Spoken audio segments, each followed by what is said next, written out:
मेरा नाम है मोहित और आपका स्वागत है हमारे यूट्यूब चैनल हिस्ट्री चैंपियन में। तो जैसा कि आप जानते हो, आपका जो पेपर होने वाला है मध्यकालीन काव्य का।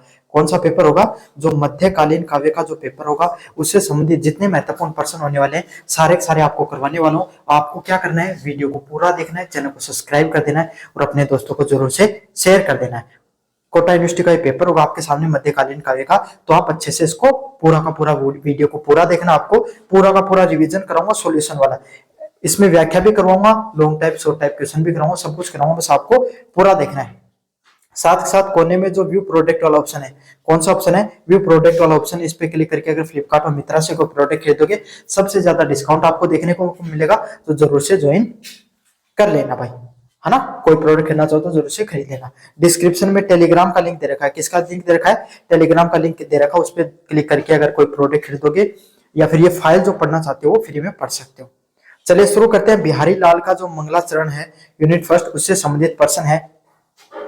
मेरी भव बाधा हरो राधा नागरी सोय, जा तन को जाई पड़े श्याम श्यामु हरित दूती हुई। क्या है? मेरी भव बाधा हरो राधा नागरी सोय, जा तन पर जाई पड़े श्यामहु हरित दूती हो। अगर आपको पता है सह प्रसंग व्याख्या का प्रसंग आता ना, तो उसमें आपको लिखने का क्या तरीका होता है? सबसे पहले संदर्भ लिखना होता है। क्या लिखना होता है? संदर्भ लिखना होता है। भैया आपके सामने ये जो प्रस्तुत पंक्तियां लिखी गई हैं, ये पंक्तियां आपके सामने कौन सी जो कविता है, कौन सी जो आपके सामने उससे लिखी गई है। फिर आपको प्रसंग लिखना होता है। क्या लिखना होता है? प्रसंग लिखना होता है कि दोहा आपके सामने कहां से लिया गया है, फिर उसकी व्याख्या बतानी होती है, फिर आपको विशेष बताना होता है। इस प्रकार से आपको पूरा का पूरा करना होता है। संदर्भ की बात करें भाई, आपके सामने प्रस्तुत दोहा रत्नाकर से अवतरित है। ये जो दोहा लिया गया है, ये बिहारी रत्नाकर उनके जो साहित्यिक कृति थी उससे लिया गया है। किससे लिया गया है? बिहारी रत्नाकर से लिया गया है। इसकी रचयिता रीतिकालीन सिद्ध कवि बिहारी लाल है और संपादक जगन्नाथ दास रत्नाकर है। क्या है? जो प्रस्तुत दोहा है ये बिहारी रत्नाकर है ना, उनकी जो साहित्यिक कृति है उससे लिया गया है। और इसके रचयिता कौन है? रीति काल के जो सिद्ध कवि है बिहारी लाल है। कौन है इसके प्रमुख कवि? जो रीति काल के जो प्रमुख कवि हैं बिहारी लाल, वो है। और संपादक कौन है? जगन्नाथ दास रत्नाकर। कौन है इनके आपके सामने जो सिद्ध कवि? संपादक जगन्नाथ दास रत्नाकर। कौन? जगन्नाथ दास रत्नाकर इसके आपके सामने संपादक है। तो यह आपके सामने पूरा का पूरा दोहा के बारे में आपको बता दिया है।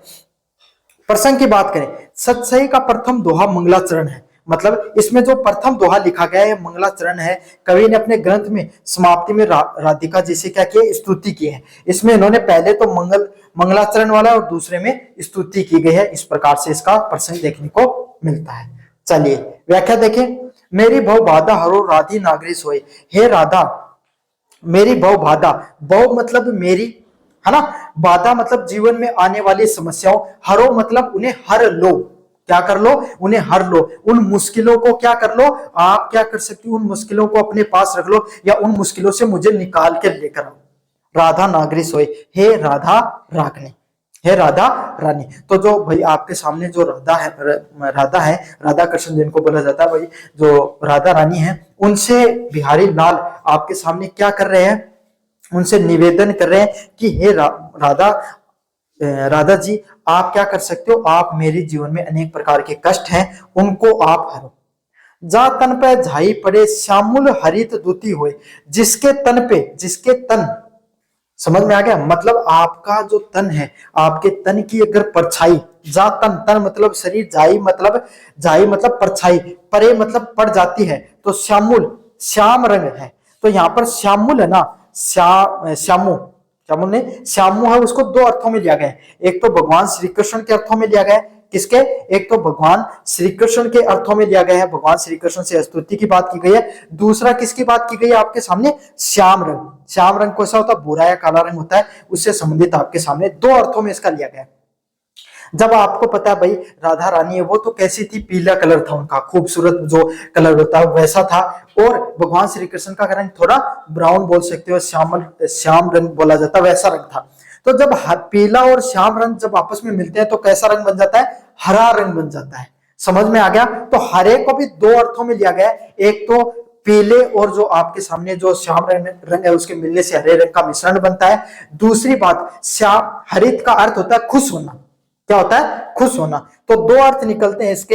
एक तो ये है कि जो राधा रानी है उनके शरीर की परछाई जब भगवान श्री कृष्ण पे पड़ती है, मतलब श्याम का अर्थ अगर कृष्ण है तो इसका अर्थ होगा कि भगवान श्री कृष्ण पे पड़ती है तो हरित हो जाते हैं, हरित मतलब खुश हो जाते हैं। दूसरा अगर श्याम का अर्थ अगर अपन कैसा ले, अगर अपन श्याम रंग से ले तो इसका अर्थ है कि जब आपके सामने श्याम रंग पर आपका जो भगवान पड़ता है तो आपका हरित हो जाता है। तो इस प्रकार से इसको लिया गया है। तो इसमें यह बताया गया भी राधा रानी जी से ये बात की गई है कि आप देखो, आप इतनी शक्तिशाली हो कि भगवान श्री कृष्ण है उनके रूप स्वरूप में बदलाव आ जाता है जब उनका आपका परछाई उन पर पड़ती है। तो आप मेरे जीवन में जो अनेकों प्रकार की जो बाधाएं हैं उनको दूर करिए।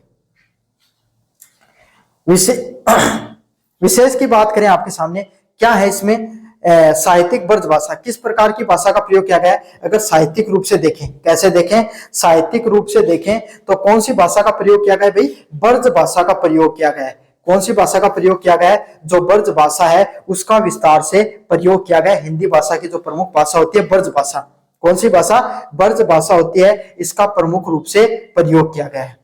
रस कैसा है भाई, भगवान जो माता राधा है उससे क्या कर रही है आपके सामने, वो स्तुति की बात करें तो भक्ति रस का यहाँ पे प्रयोग हुआ है। अलंकार, हरित दूती में श्यामों में श्लेष अलंकार का प्रयोग किया गया। दो दो अर्थ निकलते हैं इनके, समझ में आ गया। चलिए अगले वाले की बात करें, केशव दास के द्वारा जो सरस्वती वंदना की जाती है, क्या की जाती है, केशव दास है। कौन है, केशव दास है, इनके द्वारा जो सरस्वती वंदना की जाती है क्या है, बानी जगरानी की उदारता बखानी जाए ऐसी मति उदित उदार कौन को भाई, क्या है, बनी जगरानी की उदारता बखानी जाए ऐसी मति उदित उदार कौन को भाई, देवता प्रसिद्ध सिद्ध ऋषि राज त्रपबद्ध कहीं कहीं कहीं कारो सब कहीं न काहू लाए। चलिए भाई, सरस्वती वंदना से आपके सामने केशव दास की लिया गया है। इसमें क्या है, बानी जगरानी की, बानी जगरानी क्या है, बानी जगरानी की उदारता बखानी जाए, मतलब बानी जगरानी का अर्थ है कि माता सरस्वती है, उनकी उदारता बखानी जाए, उनकी उदारता, उनका वैभव, उनका ज्ञान बखानी जाए। बखानी मतलब बखान करना, बखान करना मतलब बताना, उनके सम्मान, उनके बखान, जितना उनका बखान किया जाए, जितने उनके बारे में बताया जाए उतना कम है, मतलब सर्वश्रेष्ठ है, सबसे शानदार उनका है। ऐसी मति उदित उदार कौन को भाई, मति मतलब क्या होता है, बुद्धि। अपन कहते हैं उसकी तो मति खराब हो रखी है, मतलब उसकी तो बुद्धि खराब हो रखी है, ऐसे कहते हैं अपन। तो बुद्धि का अर्थ क्या होता है, मति का अर्थ होता है बुद्धि, उदित और उदार। उदित मतलब उस जैसे, उदित मतलब उदय होना किसी भी चीज का, समझ में आ गया। उदार मतलब बताइए आपको कौन की भाई, तो ऐसी मति मतलब ऐसी सर्वश्रेष्ठ बुद्धि, गुणवान, सर्वश्रेष्ठ सोचन शक्ति किसी के पास नहीं है।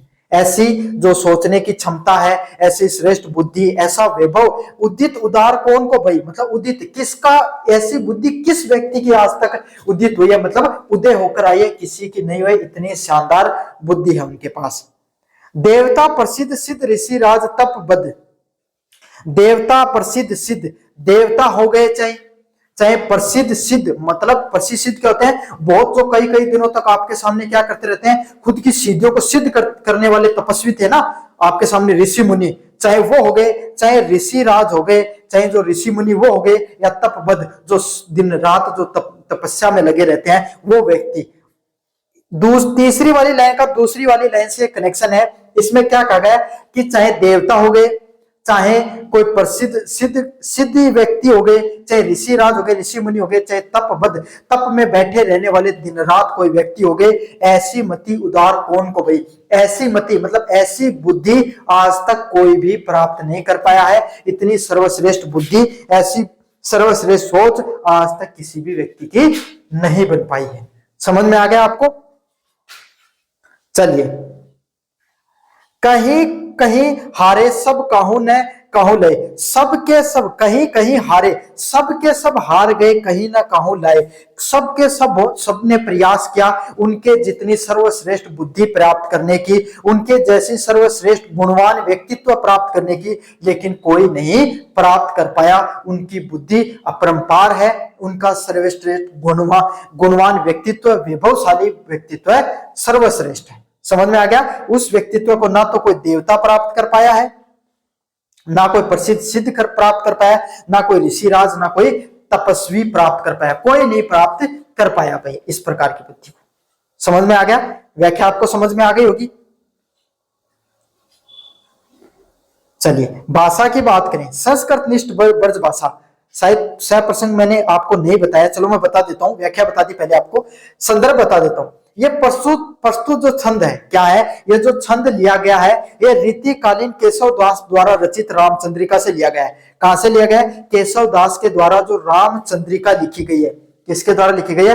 केशव दास के द्वारा जो रामचंद्रिका लिखी गई है उसके बालकांड से लिया गया है। किससे लिया गया है? उनके द्वारा जो बालकांड लिखा गया है उनके द्वारा लिया गया है। समझ में आ गया? तो ये छंद है रीतिकालीन कवि केशवदास के द्वारा जो रामचंद्रिका में जो बालकांड लिखा गया, क्या लिखा गया? बालकांड जो लिखा गया उससे लिया गया है। इसमें संपादन लाल भगवान दीन है, इसमें संपादन लाल भगवान दीन के रूप में उनको दिखाया गया है। इनके संपादक लाल भगवान दीन है, सॉरी भाई, इनके संपादक कौन है? लाल भगवान दीन इनके लिखने वाले रचयिता है। प्रसंग क्या है? ज्ञान और वाणी की देवी मां सरस्वती की वंदना की गई है। इनमें क्या लिखा गया है कि ज्ञान और वाणी की जो देवी है माता सरस्वती, उनकी वंदना की गई है, उनके व्यक्तित्व के बारे में बताया गया है, उनकी महिमा को कैसा बताया गया? अवर्णनीय बताया गया। ऐसा व्यक्तित्व है और कहीं आपको नहीं मिल सकता, इतना शानदार व्यक्तित्व के बारे में बताया गया। विशेष भाषा कैसी है? संस्कृत निष्ठ ब्रज भाषा है। कैसी है? संस्कृत निष्ठ, संस्कृत से भरी पूर्ण आपके सामने भाषा कौन सी? ब्रज भाषा है। कौन सी भाषा भाई? ब्रज भाषा, संस्कृत निष्ठ ब्रज भाषा देखने को मिलती है। अलंकार, अनुप्रास, कहीं में पुनरुक्ति प्रकाश, मतलब बार बार आने वाला, और अतिशयोक्ति अलंकार की भाई ऐसी कोई प्राप्ति नहीं कर पाया है, बढ़ा चढ़ाकर बातों को कहा गया है, अतिशयोक्ति अलंकार भी है। मां सरस्वती की अनंत महिमा का चमत्कारी वर्णन किया गया है। क्या किया गया है? मां सरस्वती की जो महिमा है उसका जो चमत्कारी दर्शन है, उनका जो चमत्कारी व्यक्तित्व है उसके बारे में बताया गया है। समझ में आ गया आपको अच्छे से? चलिए यूनिट नंबर 2 की बात करें। कौन सी यूनिट की बात करें? यूनिट नंबर 2 की बात करें, जिसमें धनानंद के रूप सौंदर्य की बात की गई। किसकी? जो धनानंद है उनके द्वारा जो रूप सौंदर्य लिखा गया है। क्या लिखा गया? जो रूप सौंदर्य है, जो प्रसंग लिखा गया है उसके बारे में अपन पढ़ेंगे, धनानंद के द्वारा जो लिखा गया है। रावरे रूप की रीति अनूप, नयो नयो लागत जो जो निहारिये, है ना, त्यो इन आखिन बनी अनोखी, अगाध कहूं आनी बान तिहारी। तो इन धनानंद के द्वारा लिखी गई आपके सामने पंक्तियों को पढ़ेंगे अपन। ये जो पहले संदर्भ और प्रसंग देख लें। प्रस्तुत सवैया धनानंद की कवित से लिया गया है। जो ये सवैया जो मैं आपको पढ़ा रहा हूं ये कहां से लिया गया है? जो धनानंद के द्वारा आपके सामने जो कवित लिखा गया है। क्या लिखा गया है? धनानंद के द्वारा जो कवित लिखा गया है वहां से लिया गया है। इसके रचयिता रीति मुक्त काव्य धारा के प्रसिद्ध कवि धनानंद है। इनके प्रमुख कवि कौन है भाई? आपके सामने जो रीति मुक्त काव्य धारा है उसके प्रसिद्ध कवि कौन है? धनानंद है। समझ में आ गया? तो इनके प्रमुख कवि रीति मुक्त काव्य धारा के जो प्रमुख कवि हैं धनानंद है, और इनका संपादन विश्वनाथ प्रसाद मिश्र के द्वारा किया गया। किसके द्वारा किया गया? विश्वनाथ प्रसाद मिश्र के द्वारा। किसके द्वारा? विश्वनाथ प्रसाद मिश्र के द्वारा किया गया है। तो आपको समझ में आया कि ये जो साहित्य जो लिखा गया है ना, ये धनानंद सवैये है, ये धनानंद कवित से लिया गया है। इसके रचयिता कौन है? रीतिमुक्त काव्य धारा के कवि धनानंद है, और इनका संपादन किसके द्वारा किया गया? विश्वनाथ प्रसाद मिश्र के द्वारा। किसके द्वारा? विश्वनाथ प्रसाद मिश्र के द्वारा किया गया। मोस्ट इंपोर्टेंट लाइन है। इसमें कवि ने अपनी प्रेमिका सुजान के अद्भुत सौंदर्य और उनके नेत्रों की अतृप्ति, कभी न भरने वाली प्यास का वर्णन किया। भाई इसमें अपनी जो उनकी प्रेमिका उसकी जो रूप सौंदर्य है, उनकी आंखों को देखने का जो उनका नजरिया है, या उनके जो रूप सौंदर्य को निहारने का जो तरीका है उसके बारे में वर्णन किया है। अब क्या वर्णन किया है वो मैं आपको बताऊंगा व्याख्या में। रावरे रूप की रति अनूप, नयो नयो लागत जो जो निहारे। रावरे मतलब हे देवी या हे प्रेमिका, रूप मतलब आपका सौंदर्य की रति अनूप। रति मतलब क्या होता है? रति मतलब जो तरीका, अनूप है मतलब विशिष्ट है। आपका जो रूप सौंदर्य है वो क्या है? बहुत ही विशिष्ट है, बहुत ही खूबसूरत है, बहुत ही सराहनीय है, बहुत ही शानदार है। समझ में आ गया? ये उनके द्वारा कहा गया। नयो लागत जो जो निहारिये। नयो लागत, इसमें तो कोई पंक्ति अलग नहीं है। निहारिये मतलब आप किसी चीज को देखते हो तो निहारना कहा जाता है। नयो लागत जो जो निहारिए, हर बार मुझे ये नया लगता है जब जब मैं तुम्हें निहारता हूं। क्या करें, ये हर बार मुझे नया लगता है जब जब मैं तुम्हें निहारता हूं। तो पहली पंक्ति क्या है, रावरे रूप की रति अनूप, जो तुम्हारे रूप सौंदर्य की जो रति है वो अलग है। नयो लागत जो जो निहारिए, हर बार मुझे अलग लगती है। क्या लगती है, हर बार मुझे अलग लगती है जब जब मैं तुम्हें निहारता हूं, तुम्हारा रूप सौंदर्य। क्यों इन आखिन बनी अनोखी, क्यों, क्योंकि इन आखिन, इन मतलब तो तुम्हें पता इन्हें, आंखें मत, आखिन मतलब आंखें, बनी अनोखी, तुम्हारी आंखों का जो बनावट है वो इतना ज्यादा खूबसूरत है, इतना मनमोह लेने वाला है, इतना सौंदर्य प्रिय है कि अगाधी कान्हू आने आन तिराहिए, अगानी कहूं नाही आन तिराहिए, अगानी कहूं नाही आन तिराहिए, मतलब मैं जब जब तुम्हें देखता रहता हूं तब तक मुझे तृप्ति नहीं होती है। अगानी मतलब नहीं, कहूं नाही, अगानी मतलब तृप्ति, कहूं नहीं, कभी नहीं तृप्ति होती है, आन तिहारी, जब जब मैं तुम्हें तिहारी, तिहारी मतलब जब तक मैं तुम्हें देखता रहता हूं तब तक मुझे कभी भी तुम्हारे रूप सौंदर्य को देखने की देखकर कभी भी रूप संतुष्टि नहीं होती है। विशेष की बात करें, भाषा पुरस्कृत और मधुर ब्रज भाषा का प्रयोग किया गया है। कैसी भाषा का प्रयोग किया गया है, पुरस्कृत, पुरस्कृत और मधुर ब्रज भाषा है। कैसी भाषा भाई, जो ब्रज भाषा है वो उस ब्रज भाषा का प्रयोग किया गया है। रस कैसा है, श्रृंगार रस का प्रयोग किया गया है। कौन से रस का प्रयोग किया गया है, श्रृंगार रस है, उसका प्रयोग किया गया है।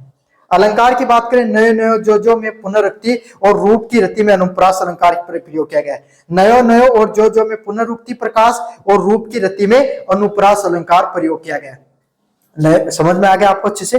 चलिए लास्ट वाली है इसमें, सूर्यमल मिश्र के द्वारा, इला ने देवी आपनी हिलारियो हुलाए, पूत शिवा शिवा वो पालवो मरण बढ़ाए जाए।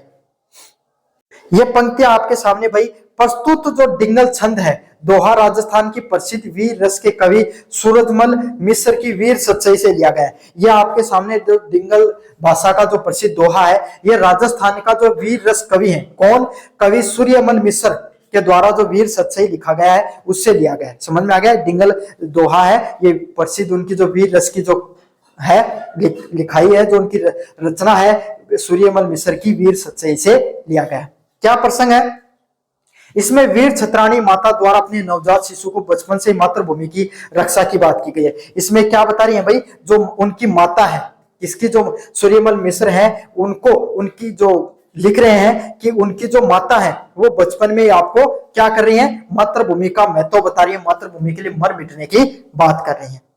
इला ने देनी अपनी हुलारी हुलाए, इला ने देनी, इला मतलब इतनी सी भी, मतलब बिल्कुल भी, न देनी अपनी हुलारी हिलाए, मतलब इला मतलब आपके सामने क्या होता है भाई, जो मातृभूमि होती है, न देनी अपनी, अपनी इतनी सी भी, बिल्कुल थोड़ी सी भी आपके सामने जो क्या है मातृभूमि है, इला मतलब मातृभूमि है, वो किसी को नहीं देनी है।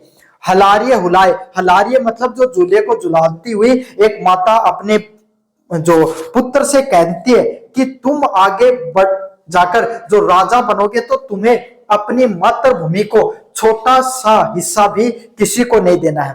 पूत सिखावे पालने, पालने में मतलब अपने पूत मतलब पुत्र को सिखा रही है। मरण बढ़ाए जाए, चाहे तुम्हें अपनी मातृभूमि के लिए अगर मृत्यु प्राप्त हो, अगर तुम्हें शहीद होना पड़े तो हंसते हंसते मृत्यु को स्वीकार कर लेना, लेकिन अपनी मातृभूमि की एक छटा भी किसी को मत देना। समझ में आ गया। चलिए भाषा की बात करें, राजस्थानी डिंगल भाषा का प्रयोग किया गया है। कौन सी भाषा प्रयोग किया गया है, राजस्थान की जो डिंगल भाषा है उसका प्रयोग किया गया है। किस प्रकार की भावना है इसमें, ओजस्व, वीर रस की, अद्भुत वीर रस की भावना है। दोहा राजपूती शौर्य, किसकी बात करता है, राजपूत के शौर्य, जो राजपूती समाज है उसका जो शौर्य है, उसका देश प्रेम व मातृ शक्ति, जो देश के प्रति जो प्रेम होता है, जो अपनी मातृभूमि के प्रति जो शक्ति होती है और उनका जो अदम्य साहस है उसके बारे में बताया गया। चलिए यूनिट नंबर 3 की बात करें, उद्धव शतक में गोपियों के प्रेम व भक्ति भावना को विस्तार पूर्वक वर्णन करना है। अपन इसके बारे में विस्तार से पढ़ेंगे भाई। और अगले वाला प्रश्न है इसमें, उद्धव शतक का ज्ञान मार्ग की भक्ति मार्ग का तुलनात्मक अध्ययन भी करना, दोनों को एक बार में पढ़ लेंगे।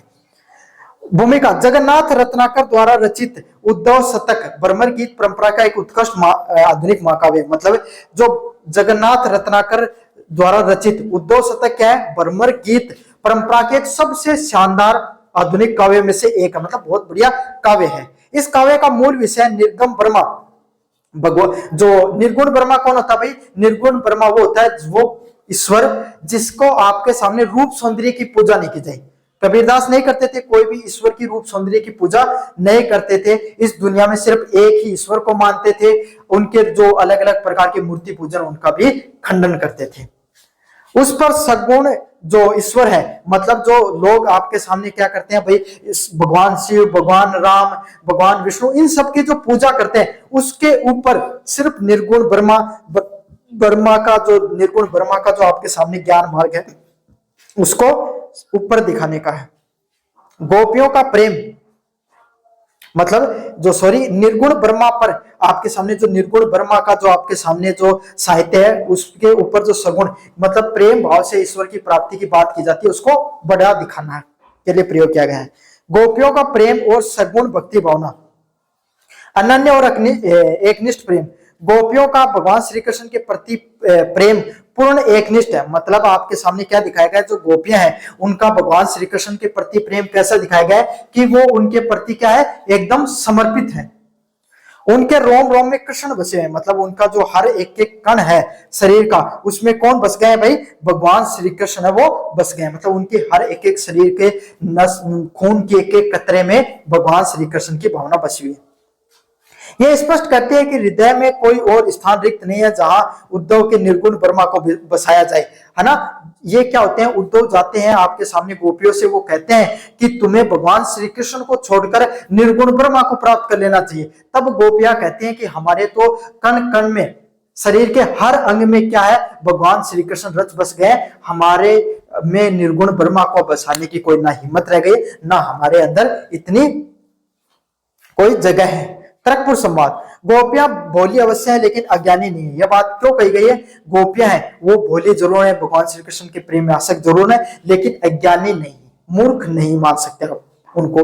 वे अपनी सहज व तार्किकता से उद्धव के ज्ञान व योग के उपदेशों को निरस, शुष्क व अव्यवहारिक सिद्ध कर देती है। वो क्या कर देती है, जो उनकी जो तर्क वो देती है, जो तर्क गोपियां आपके सामने उद्धव को देती है, इससे जो निर्गुण ब्रह्मा के जो ज्ञान योग के माध्यम से जो ईश्वर की प्राप्ति का मार्ग है, भाई ईश्वर को प्राप्ति करने के बहुत से मार्ग है, उसमें दो प्रमुख मार्ग है। एक तो योग से ईश्वर को प्राप्त कर सकते हो ज्ञान से, और दूसरा भक्ति मार्ग से। तो वो कहते हैं कि हम तो भगवान श्री कृष्ण की भक्ति से ईश्वर को प्राप्त करेंगे, हमें निर्गुण ब्रह्मा का जो ज्ञान और ये जो योग का मार्ग है ये बिल्कुल भी समझ में नहीं आता है।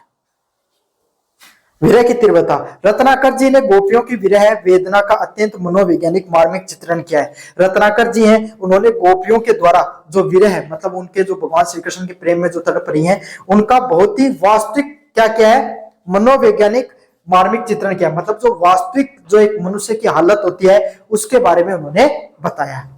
कृष्ण के संदेश पत्र को देखकर वो व्याकुल हो जाती हैं। वो क्या करती हैं, भगवान श्री कृष्ण का जो आपके सामने संदेश पत्र को देखकर वो व्याकुल हो जाती है, परेशान हो जाती है, और एक सच्चे प्रेम का प्रमाण है। यही एक उनके सच्चे प्रेम के बारे में पता चलता है कि वो भगवान श्री कृष्ण से कितना प्रेम करती थी। ज्ञान मार्ग और भक्ति मार्ग की तुलनात्मक अध्ययन, ज्ञान मार्ग और भक्ति मार्ग में क्या तुलनात्मक अध्ययन है, बुद्धिमान हृदय। उद्धव का ज्ञान कोरी बुद्धि तर्क योग साधना पर आधारित था। ये दूसरा वाला प्रश्न करा रहा हूं भाई।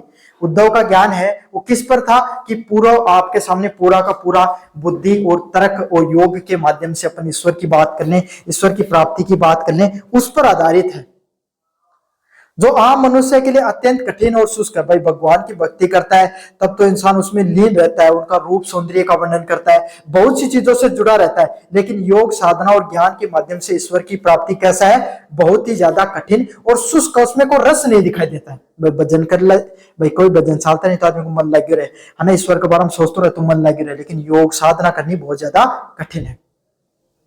इसके विपरीत गोपियों का भक्ति मार्ग हृदय भावना और प्रेम पर आधारित है।